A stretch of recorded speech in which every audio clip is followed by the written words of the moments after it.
Hey everyone, in this video I'll be showing you how to easily defeat Lava Myurdin in Crimson Desert. This boss has a lot of annoying attacks. I'm going to show you how exactly we can counter them. You can actually leave the arena too, but Blinding Flash Finisher from the blue skill tree is extremely useful here, as he can get taken out of some of his more annoying attacks by using this. Now, in the first phase, he's going to chase you down. You can either dodge roll towards him, trying to get to the backside, or dodge roll away. If you dodge roll away, you're likely to get those perfect dodges, which will restore your stamina there, which is really useful. You can also parry his attacks. Any of the ones that he doesn't have his fire sword glowing or the ground glowing nearby. So you gotta watch, whenever he's attacking, the ground will glow and that lava is gonna come right up and you can't actually block it with your shield. So this isn't one that you can fully keep your shield up, but you can actually block a lot of his attacks with your shield if you wanted to. And if you're using one like this, you can just poke with this sword, like the sword that you get from the chapter 2 boss. I found that to work pretty well too, if you didn't want to go in. I'm just using the charge heavy attacker, the right trigger, or R2. I found that worked really well, as it just, if you have it upgraded a couple times, you're able to close the gap really easily.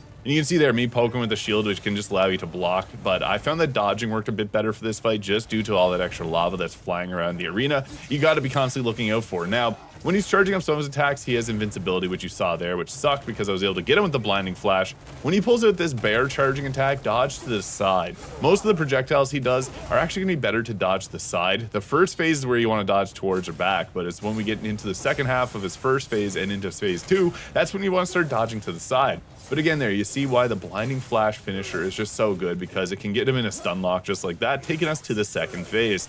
Now in the second phase, you're going to start off with a lot more large reaching attacks. Whenever it goes red like this, you can leave the arena if you wanted to get a bit of a break from this, because this is really annoying. Just be mindful that you should be spamming your heals often, because during this phase, it can get hit in the air and get taken out by landing. So here's where you can see actually getting behind him by dodging towards him works out pretty well, though, because it actually allows you to avoid some of the large areas of effect. That blinding flash finisher there was really nice. Again, stunning him out of some of the attacks that are kind of annoying. You press and hold the left and right bumpers to be able to do that. But I found for his second phase, he goes through phases of going through more devastating attacks, and then he'll wind up and do some weaker ones. And you can tell by the color of the arena, when it gets dark red, that's when you want to play more defensively. When it's, you can see again normally, that's when you want to play a bit more offensively. And you can see there with the fire and the extra reach on his attacks, it's kind of annoying to deal with.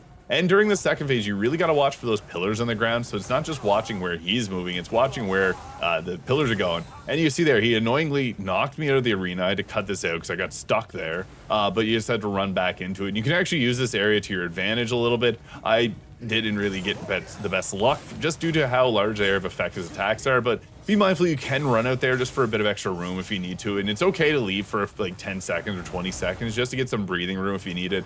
You can reorganize your items or heal or do whatever you need to do.